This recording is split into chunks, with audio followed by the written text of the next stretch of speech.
B1AG, I want the bag. Work my way from a garden to a track. Flip it from a track to a plot full of acres. Do it for the farmers and the producers and the makers.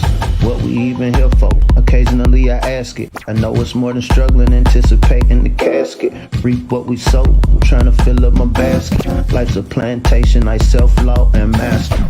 Over the plot, I've been granted on this planet. Now it's slanted, cause the chosen been supplanted. But if you overstand it, it was spoken. Fractured, but we ain't broken. Even though some would rather play the role of token, we growing.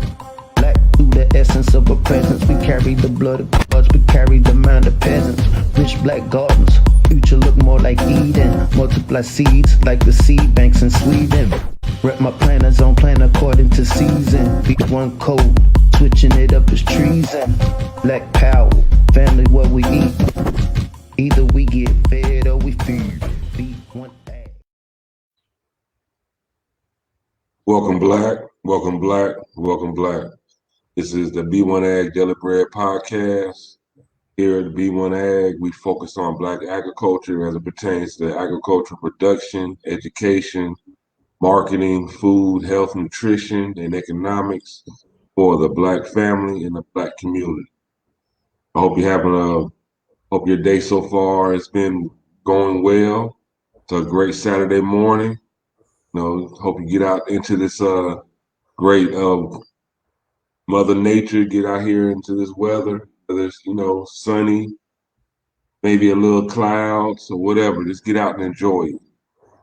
But today we have some good news coming out of the USDA.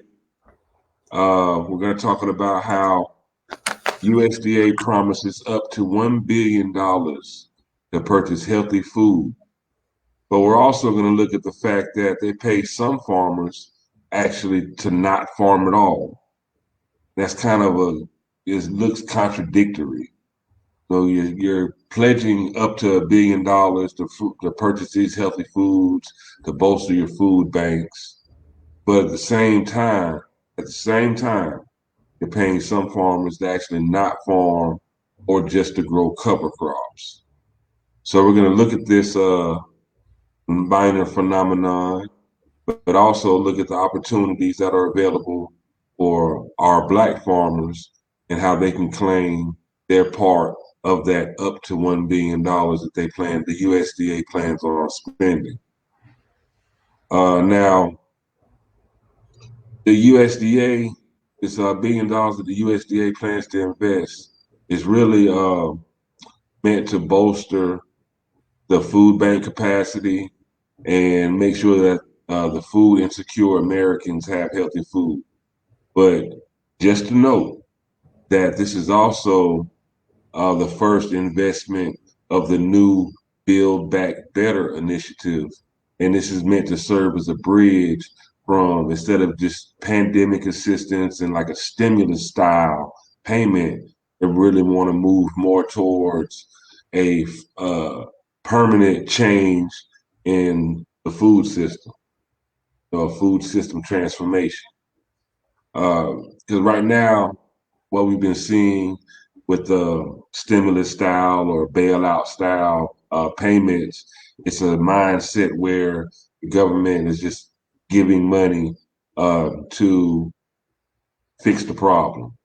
And they really want to change away from that, because just thinking long term of the pandemic, what it has done, it has shown all of the weaknesses and the weaknesses in the food program, as well as supply chains. And if you were to do an analysis, a SWOT analysis, if COVID-19, the pandemic, was a huge SWOT analysis, it's shown all the weaknesses in the United States infrastructure. It's on how they do business, their attitudes towards business. And we're going to look into that and how this $1 billion is meant to, change that.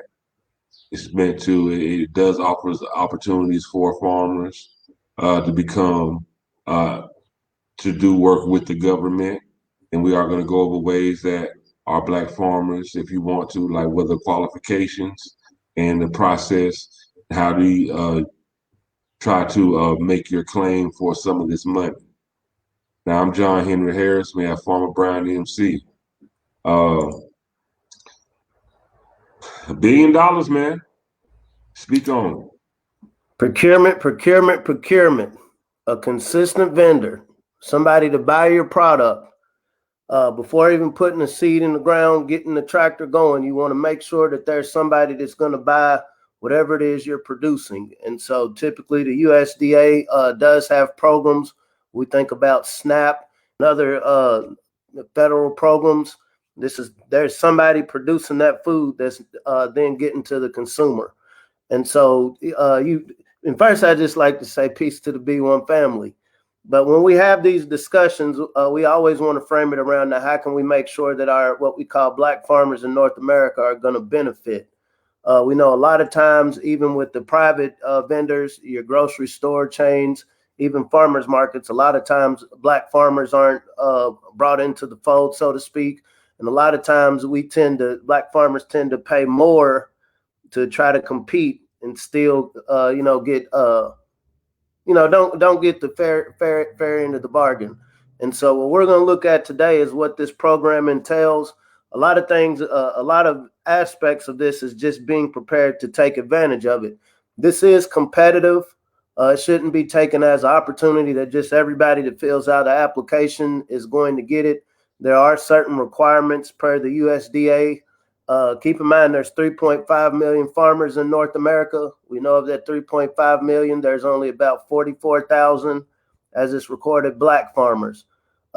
Programs like this isn't for everybody. There are some farmers who are fortunate to already have a consistent consumer base that aren't necessarily in need of a purchaser such as the USDA. But for those that are interested, we do want to go over, just a few of the requirements to be able to at least have a fighting chance to access some of this funding. Another word you brought up, which we'll dig into a little later, is the Build Back Better. And so I know some of the people out there in the conspiracy theory world, we've seen this word Build Back Better attached to the Great Reset.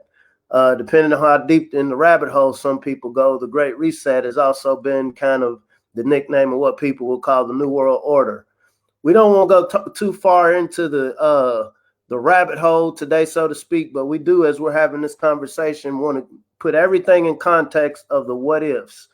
And also, today, like I said, we don't like to always come with doom and gloom, but really go through some of the opportunities and how this can benefit the farmers who've positioned themselves to take advantage of this opportunity.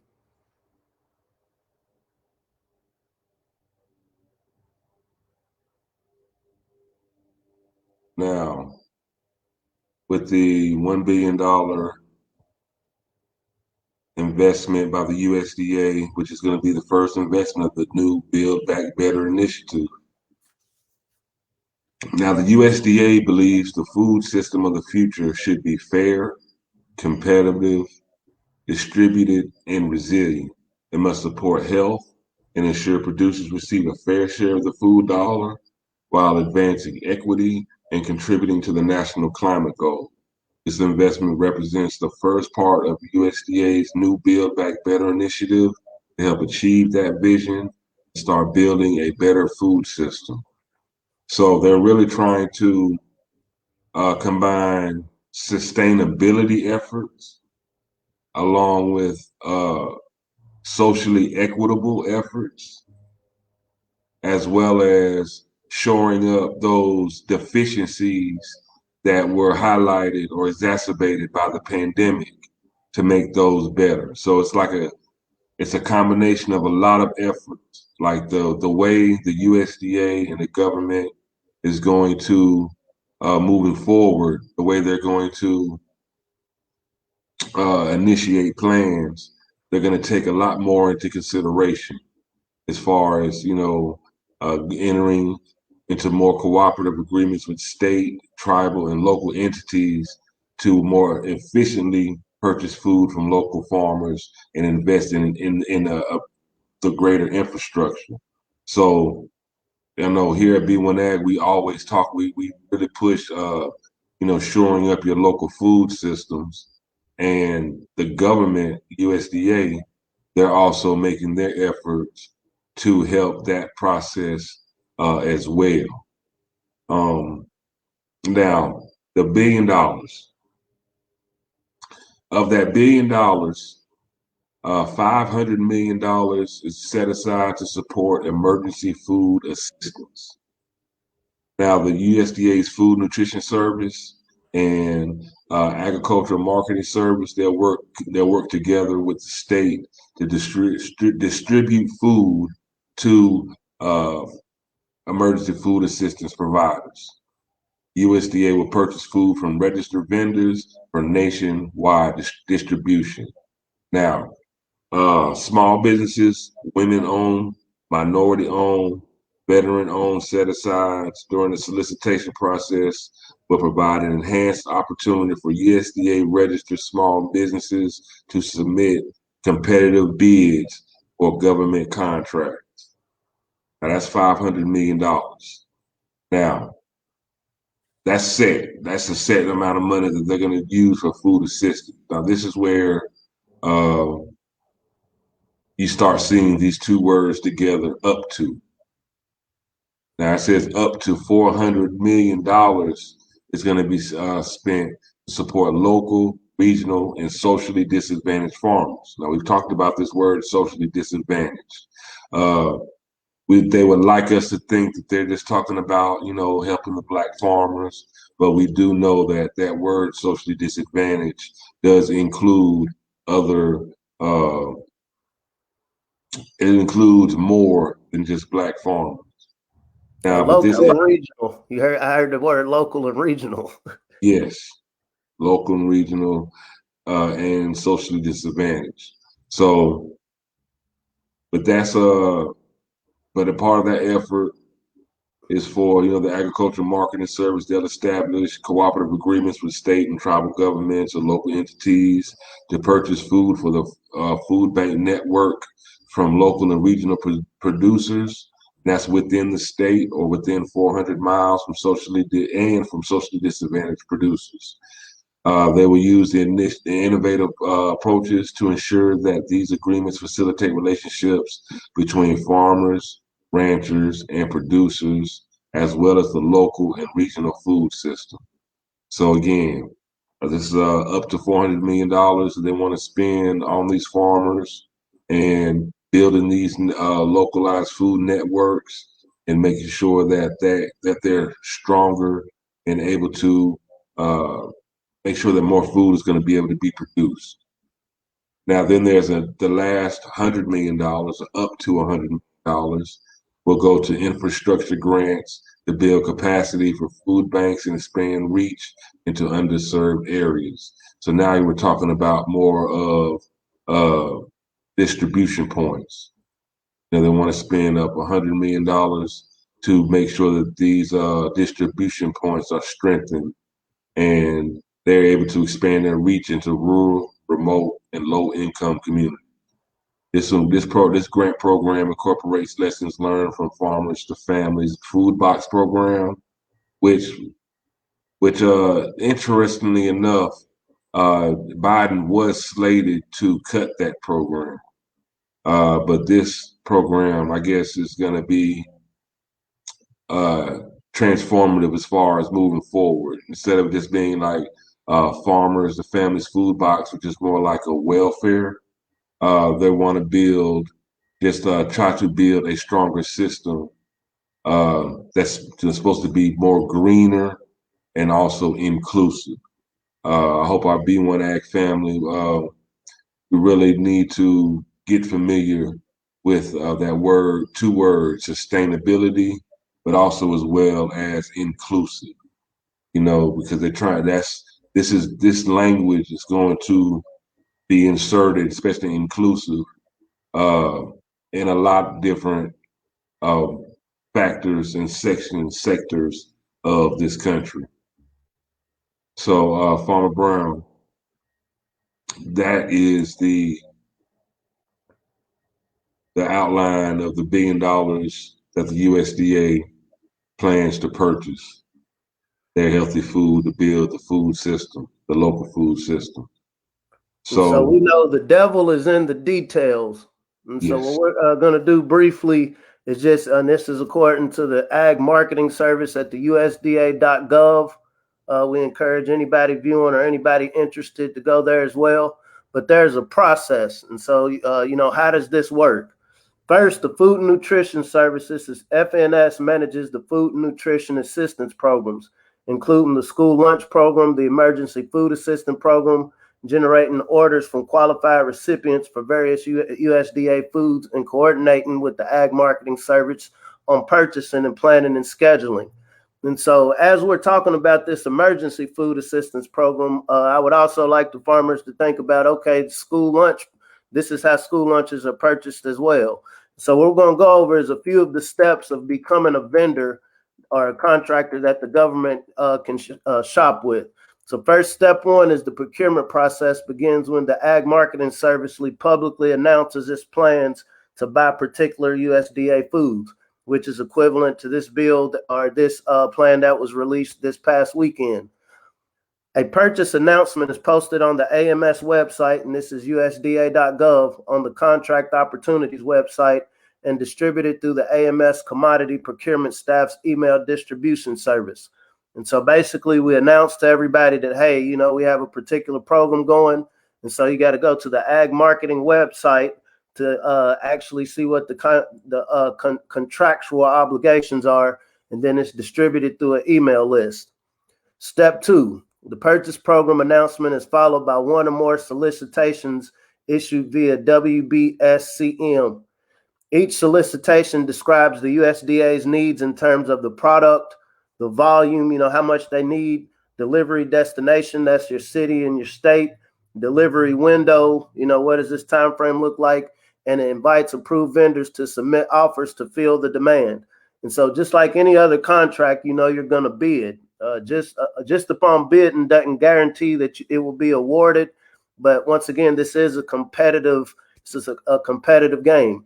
And then the Ag Marketing Services use two types of solicitation: the invitation for bids, that's called an IFB, and the request for proposals, that's an RFP.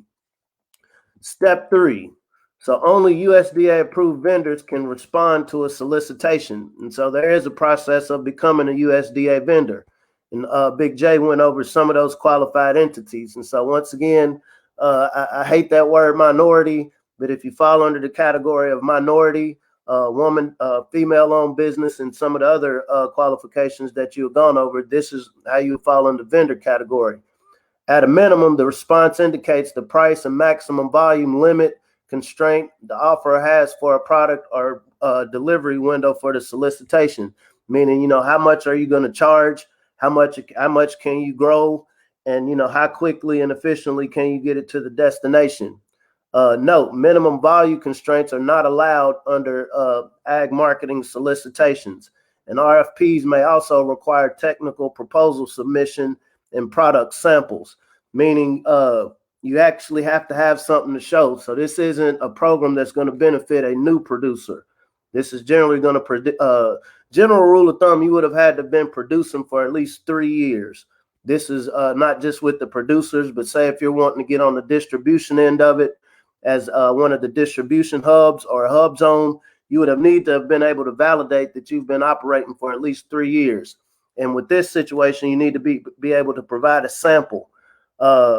We talked about the PPP loans. A lot of people got in trouble because it was relatively easy to just kind of fabricate some of the information.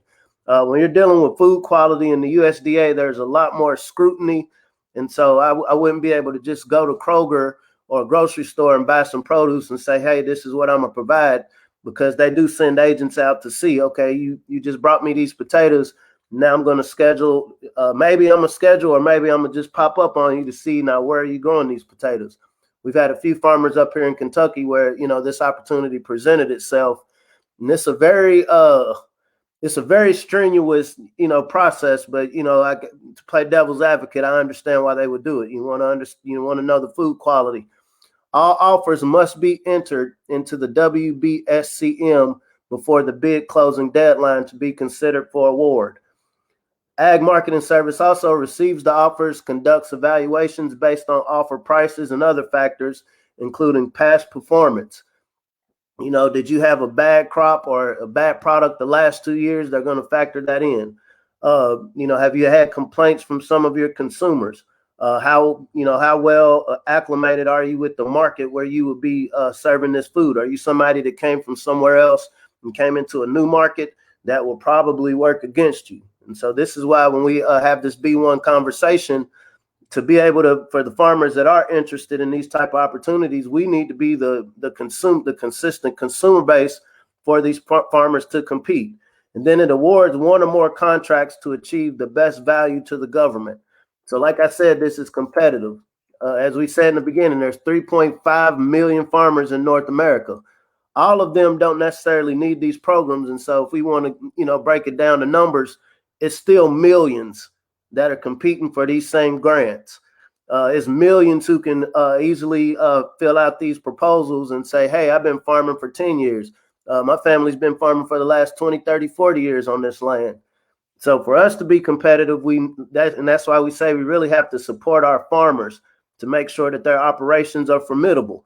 Does this mean that you can just, invest in all black farms? There's ways to do that. And there's also just making sure whether you're doing it as an individual or purchasing cooperatively, where they're able to be competitive. And these are just local farmers around where you live. Within this USDA grant, it says within 400 miles. And I would break it down to less than 100 miles.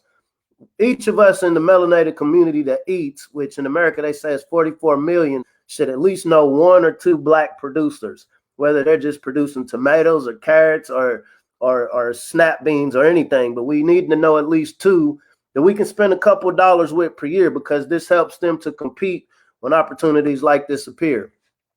Step 4, awarded contractors must perform according to the contract terms. To further ensure the quality and integrity of USDA foods, audits and inspections for contract compliance are performed by the Ag Marketing Service agents at the cost of the contractor, meaning you have to pay them to come out and check your operation out. Once again, this is competitive. I know, say in janitorial business, you're going to have to pitch your bid. You're going to have to be able to probably come out of your pocket to show, hey, this is how well I can clean your building. The same would apply to food production. I'm going to have to pay you, the cost for you to travel to where my farm is, whatever other costs, because you want to make your farm look good. And I'm going to get into that topic a little later after I get done with this. So step 4, awarded. So we read that. So waivers granted for deviations from contract requirements are uncommon, limited to minor infractions not affecting product safety, quality, or shelf life. Any issues that arise during performance of a contract are addressed through communications and negotiation between the contractor and the Ag Marketing Service contracting officer. Consistent product quality and reliable delivery are critical to federal food and nutrition assistance programs, which depend on USDA foods. Therefore, penalties accrue to contractors for late delivery, meaning you can't afford to be like, well, man, my truck broke down. Well, I didn't get them out of the ground quick enough. I didn't have enough labor to help me get them out. These are penalized. So penalties accrue from late delivery. Contract performance is monitored by the Ag Marketing Service and taken into consideration for future awards. So once again, if I have this bad interaction with this minority farmer, as we would call it, we already know we're coming from a deficit anyway when it comes to getting this help.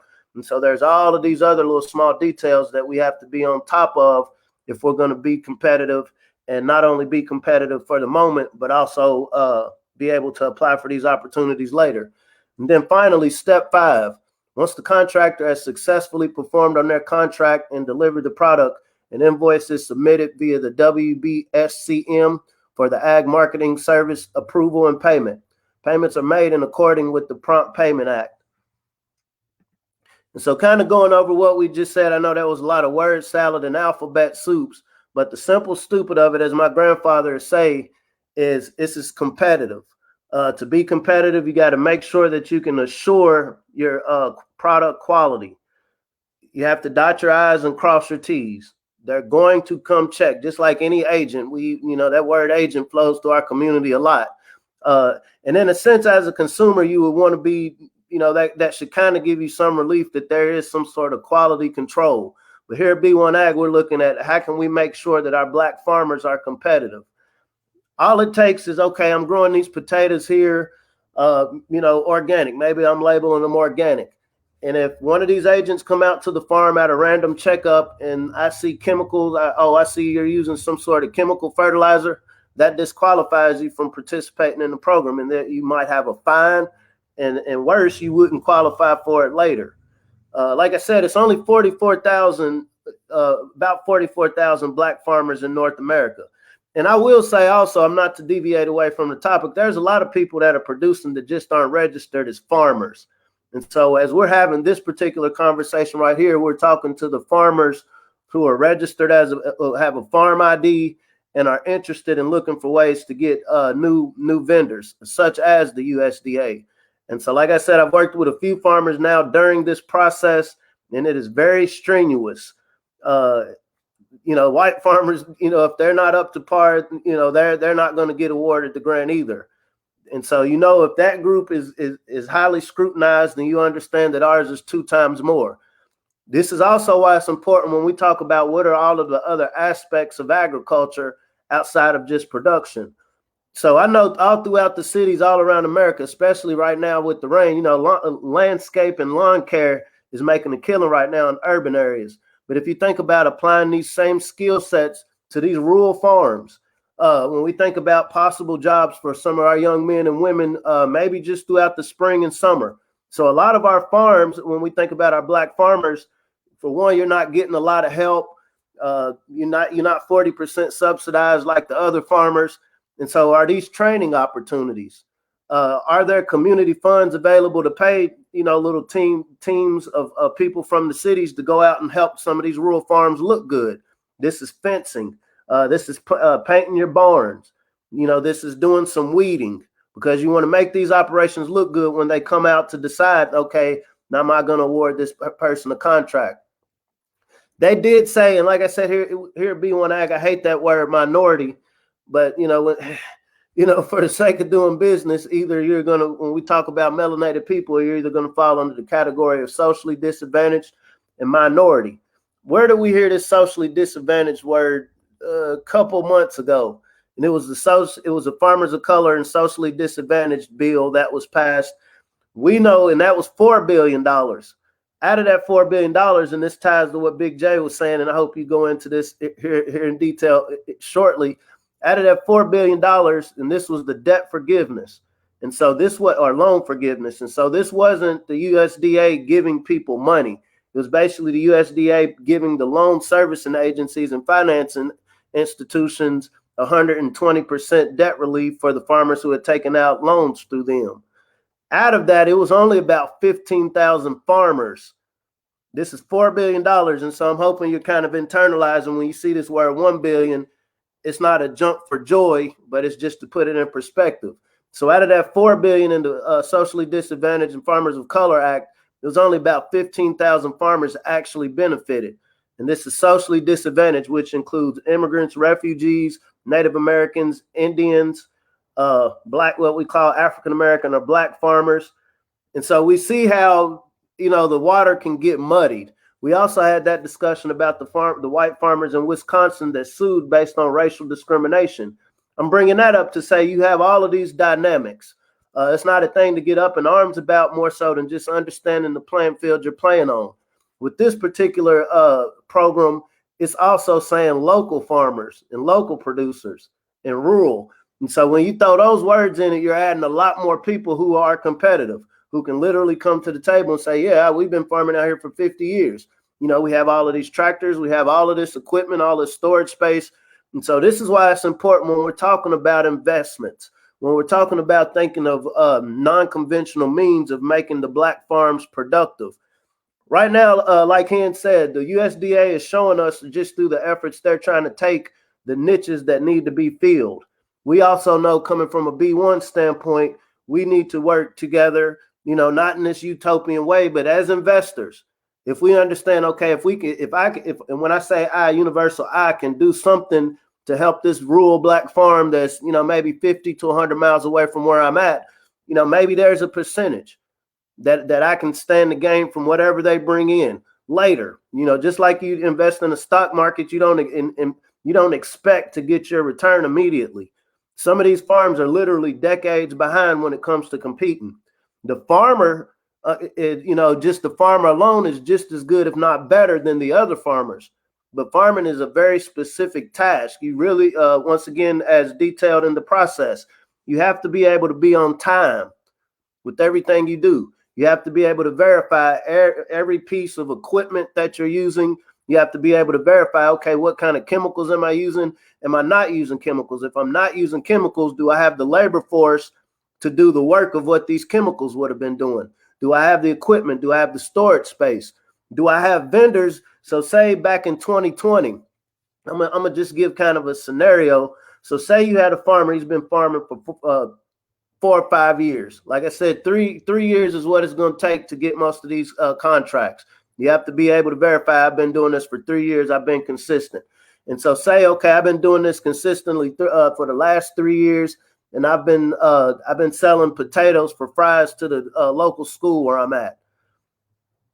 Fine. We had a great relationship. The government, I cut my invoice, they paid me. All it would take is one slip up in year 3. You've done everything you were supposed to do up to this time, but all it would take is one slip up of being late. You'll get a strike. It's not the end of the world. You get one strike, but what that does is then bring more scrutiny upon your operation. And so what happens in year 3, now that we've hit 2021, okay, COVID hit. And so there's not as many people available. You have other bills that you weren't expecting. Okay, my tractor went down. My potato digger went down and got broken, so I had to go get it fixed.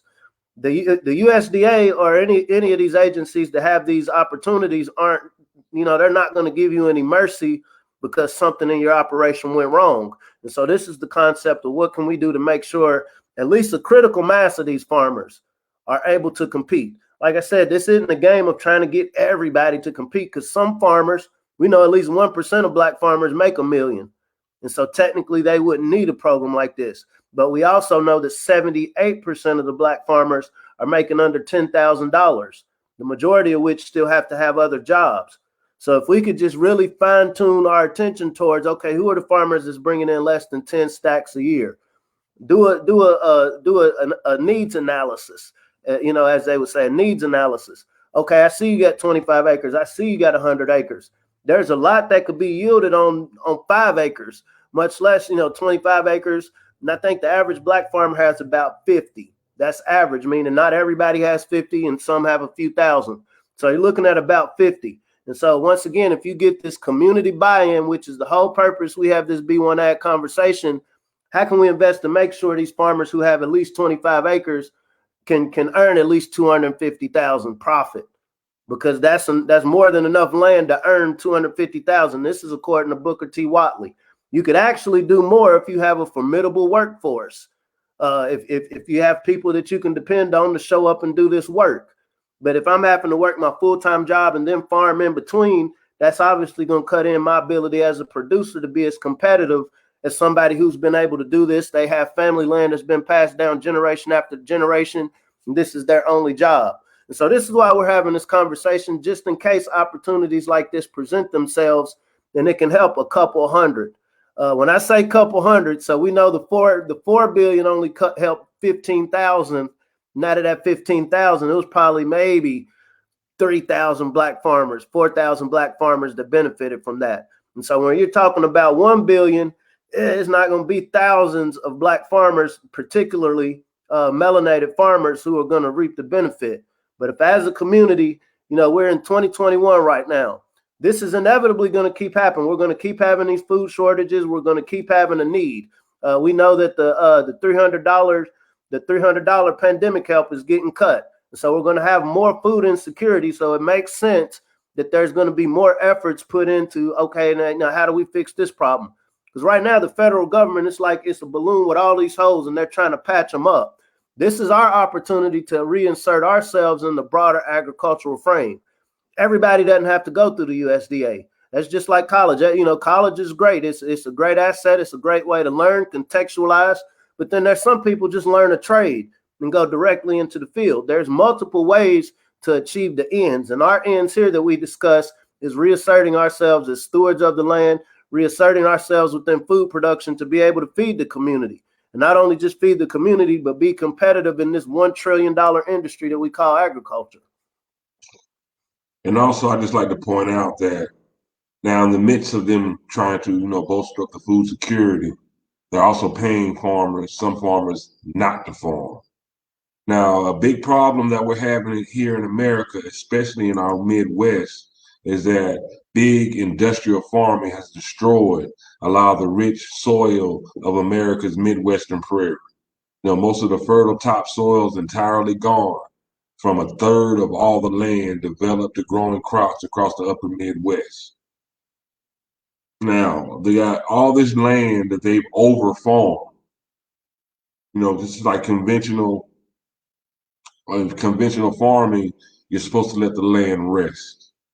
So the government is actually paying some farms, not to grow, let the land rest. And part of this plan that they have is to add 4 million acres of farmland to the Conservation Reserve Program, which takes land out of production to kind of get the land back right, to make sure that the topsoil is fertile.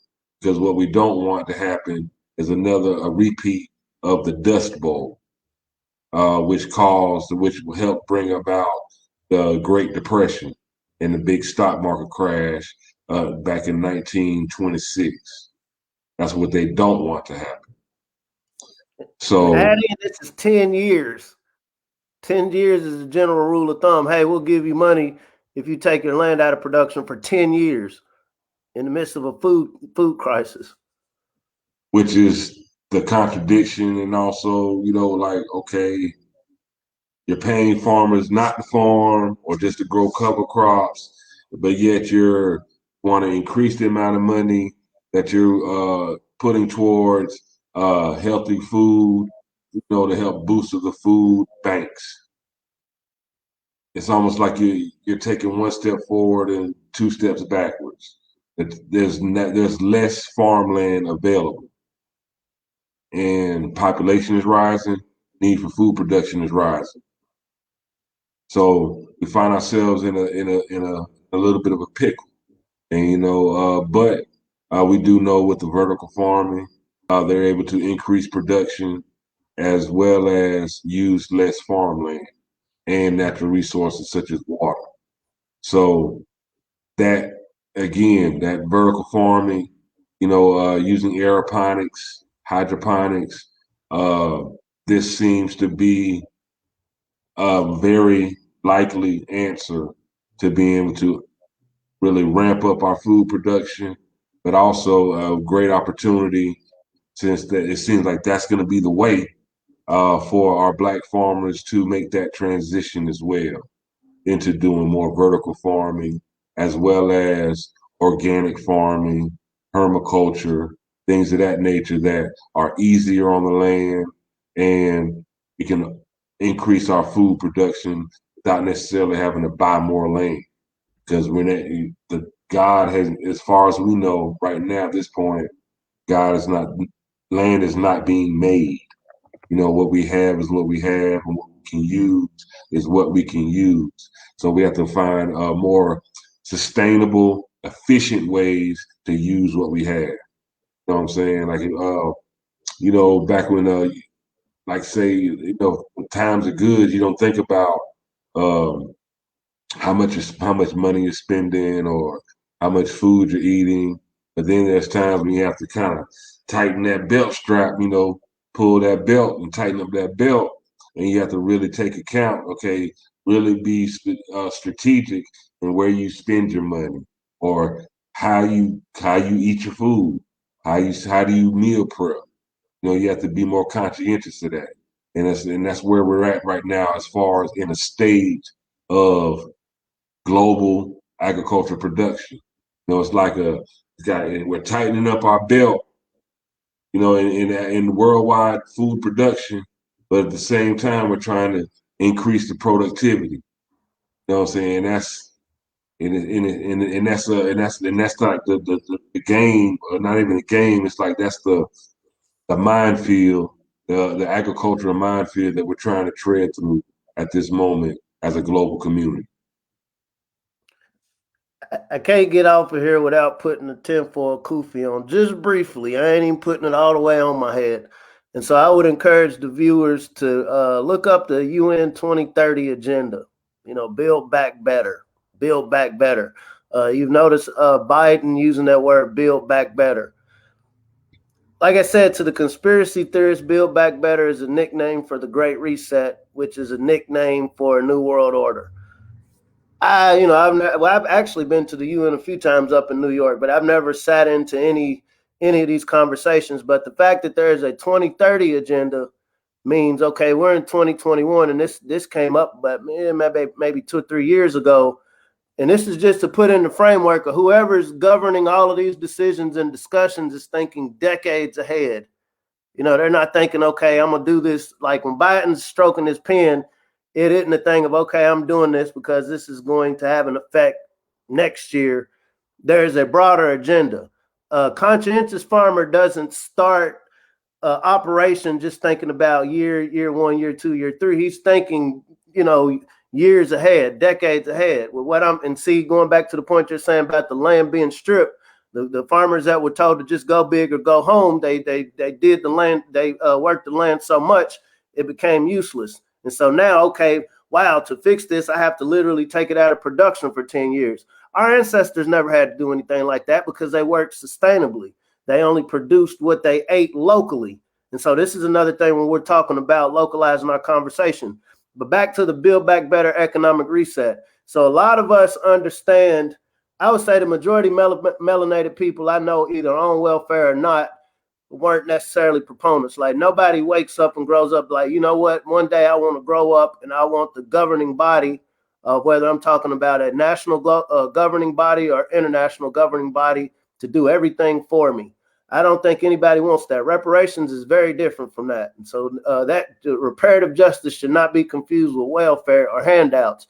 Now, going back to this concept of Build Back Better, there are those that are perturbed at the thought of a globalized government, a central government. Now, when we have our discussions about the food system, we are in a global society. When I get on my phone is a global society. I have access to people on the other side of the world. And so globalization in and of itself shouldn't be looked at as negative because this all is just one orb that we call Earth. But when we're talking about central governing bodies, and this goes back to this kind of paradox or contradiction that you're talking about. Okay, I thought you want to produce more. Why are you putting less in production? There are some that look at this as, okay, now y'all putting us in a beggar position where you're creating more people, whether on a national level or international level, to be dependent on a central governing body. We saw how quickly, just in a year, that whole economies fell quickly. I mean, it took hundreds of years for America's economy to be built. And literally it took 1 year and we see the damage that's being done. Now we can say it was intentional. We can say it was accidental. We can say, oh, it's just a part of the game. But however, the whole purpose of saying this is just in case there is a nefarious plan to just, I want to make a world full of beggars. You know, I want the 10% on top, the billionaires, to be cool.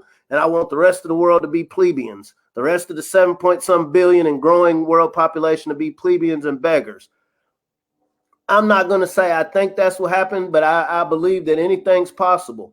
And so as we're having this B1AG conversation, as you're looking at your niece, your nephew, your son, your daughter, what are you doing to prepare them to be flying any weather? Flying any weather, whatever this world turns into. Maybe the global reset and Build Back Better is just the greatest thing ever. Are we preparing our young people to be able to take advantage and compete as these grants are going to increase? These programs are going to increase. I can promise you that, because food security is going to continuously be a problem. Right now, there's 900 billion people on planet Earth. No, 900 million, not billion, 900 million people on Earth that are food insecure, right? And that's only growing. And so are we having these conversations in our household to create and cultivate the next generation of thinkers who by nature, they automatically know, you know what, whatever I do, whatever I learn, and somehow it's gonna contribute to a better food economy, to where my family, my loved ones, my community, my friends aren't dependent on a central government. If this is the direction it goes, if this is just a huge power grab by the 1%, or if the 1% has suddenly just had a grand epiphany, like, you know what, as long as, you know, you have large swaths of humanity with nothing and only a handful with everything, this creates chaos. So maybe they wake up one morning and realize, okay, this is a horrible way to try to run a world, or run a central governing system. So let's make some programs, some resources available. Are we preparing our young people to take advantage in the situation where this cabal, as people would say, does decide, okay, man, we've been doing this wrong? I'm laughing, but not. This is a very serious issue. Build Back Better, Great Reset. You know, the metaphysical community, a lot of the spiritual community, a lot of the conscious community, you know, understands the implications of what we're talking about. And so my thing is, be flying any weather. How are you flying any weather? At least being able to feed yourself. It's more, you know, we obviously hope everybody watching, if you're not already growing something, start growing something. Just planting that seed to understand the process of, okay, how is food produced? Just in case another meat processor gets shut down, as we had discussed the other day. And the question was brought up, now, is this intentional? Because when these things happen, guess what happens to the consumer? Prices go up. And so however we want to frame these conversations we're having, the solution to all of it is code. Our code is that we know in our community, we have so many different people with so many different skill sets, and the common need is food. We all need food to survive. Some of us can fast. Some of us don't need to eat as much, but we all need to eat something. You know, I can't think away hunger. You know, when your stomach's talking, you know, that's not a conspiracy theory. Like, your stomach is talking, and the solution to a talking stomach is food. When we think about trying to fight the social war, when we fight the economic war, when we fight all of these things that we see as injustice, if we can't feed ourselves and depending on other people, whoever these other people may be, to come up with the solutions, it is never going to put us at the front. And so before any other entity, whether we're talking about national or international government, can put our needs at front, we as a community have to galvanize to say, this is important to us. It's so important that I'm going to go on and take initiative within my household to make sure not only me as an elder learns this new thing of farming or growing that I might not have known, or maybe grandma did it, grandpa did it, but also I'm going to make sure these young people, by hook or crook, at least understand this.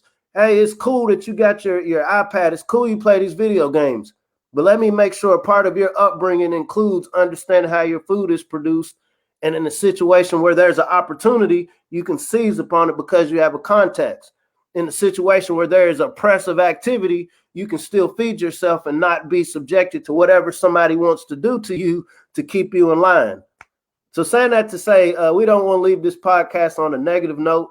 This is a great opportunity for producers that have been actually producing for at least 3 years to compete. Submit. Are you able to get your food to wherever this location is on time? Are you able to justify, how much produce you can actually supply? Now let me add this too. Now they're framing the Build Back Better. They're framing it in a way that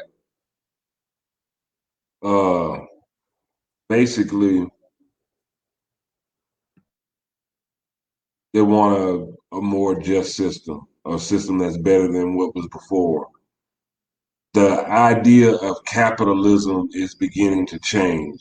That's what this Build Back Better is saying, that the idea of capitalism is a change. Now, whether the 1% decide, oh yeah, we better make sure that these 900 million plus and growing people eat, it may not necessarily be out of the kindness of their heart, because at the end of the day, if you have a large critical mass of people that are hungry and they need something to eat, and there's no food, eventually those people will eat the rich, because there's nothing else. That's the only thing. If you're not giving them opportunities to eat, they will take opportunities to eat. Because at this point, like I said, food, this is a necessity. You know what I'm saying? This is you have to eat or you perish. And before some people perish, they'll take. And that's just human nature. So we think about that as well. You know, that we don't want that. We don't want that smoke. You don't want that smoke of having 1 billion people hungry, looking for something to eat. The world doesn't want that smoke. You know what I'm saying? We don't want that. This has been a great topic. We have any farmers out there that come across this, give us an email at b1aghiphop@gmail.com, and we will give you as much information as we can to help you get qualified to become a U.S. vendor, a certified USDA food vendor. You know, it is an opportunity, whether you can take advantage of it now or just get yourselves in the process of becoming one later. You know, it's an opportunity for you to make more money down the line, expand your operation, as well as become a bigger player in this global as well as local food system. So there is an opportunity. And also, if you at home, these are for, you want to start your garden, learn how to grow. Just want to, make sure that your household itself is more food secure. We are getting Black to the Garden. You can sign up at healthyblackfood.com. Learn how to grow your own food. You promo code podcast, and you'll get an instant 30% off. So it's a great, interactive, very entertaining, empowering program that you can take part of and make sure that food security that starts in your home. So we can start at home first, move to our neighbors, communities, regions, then hit until we reach the world. But we need to start with food security in our home. That's something that we can do for ourselves. We don't have to wait for somebody else to do it for you. And these are just simple solutions that we can take upon ourselves, make sure that we stay eating, make sure that we stay eating because we got to eat. Everybody's got to eat. Everybody's got to eat. Now, Farmer Brown talked about a lot today. We hope they got something from it. Plus, we need to build back better. Economic reset. Google that. The world is changing. You need to be aware because this is not something that they're putting it out there, but not really. There's power in truth. They put half the truth out there and make you have to research the rest. So that's why we're telling go to Google University, YouTube University, Google Tech, Google build back better. Economic reset. And get your mind, because this is where we're going to the future. In all of this is also climate change. So they're talking about gas and using less carbon emitting. They're going to stop making gas combustible engines very soon. It might be within the next 1 to 3 years. They're going to stop producing gas combustion engines. Everything's going to be electric because they're trying to cut carbon emissions. The world is changing, and we need to be on the edge of that change. Now, Farmer Brown, if they really want to know something, the people really want to know something, not just a little bit, if they really want to be informed and know something and, feel almost genius-like, what do they need to do? If you really want to know something, prints in the mud, learn how to grow something. There it is. Thank you for sitting through another episode of B1AG Daily Bread Podcast. I hope you feel well fed. I hope you, if you're a farmer out there or a producer, I hope you feel better about opportunities that may be coming down the pipeline and opportunities that are here now. You know, again, give us an email at b1aghiphop@gmail.com. We'll give you all the information that we can and help steer you and help you to get to make sure that you can get qualified to become USDA, a certified USDA food vendor, or anything that reaching out to your local extension offices, county extension offices, to make sure that you can get the resources you need to make your production operation better and bountiful. So be abundant, keep your growth mind state, and I hope just gratitude and grace is a part of your day. So we'll see you next time, and we're out.